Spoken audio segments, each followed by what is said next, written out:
Predecessor is a third-person shooter action MOBA which was on sale for 89 cents. I don't particularly care for MOBAs, but it promised to have single-player content, so I thought I'd give it a spin anyway.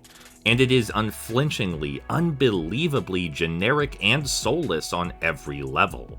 Right off the bat, you're hit in the face with character designs that feel stripped straight from a graphics card tech demo. You've got such lovable hits as Chick with a Gun, Man with a Hood, Orc from that one mobile game ad, and Warframe Wannabe. There's nothing distinctive or memorable about anybody on display. This carries over into the visual design of the menus, maps, and user interface. When it's not the visual equivalent of tap water, it's clashing with itself in garish ways. The only consistency and coherency here is how lifeless everything is.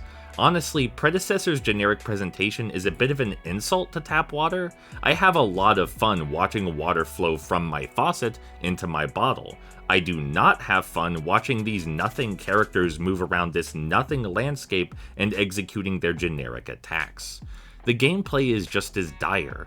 While the game has controller support, there appears to be no aim assist available, which makes precision combat pretty difficult at range. But that's okay, because enemies and towers are arbitrarily invulnerable if they're a certain distance away from you. And you might think playing a melee class is better, but there's no feedback for your attacks.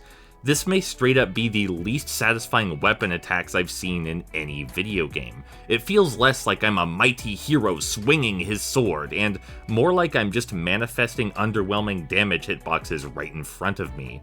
The game feel is atrocious. Oh, and time to kill is way too high, but hey, maybe that's fixable by the insanely obtrusive microtransactions. I could not be bothered to play for long. In short, Predecessor has no personality. It's tasteless sludge which lacks any spark of originality or life. Also, the so-called single player mostly consisted of me watching incompetent AI nervously dance back and forth. That was slightly comical, if nothing else.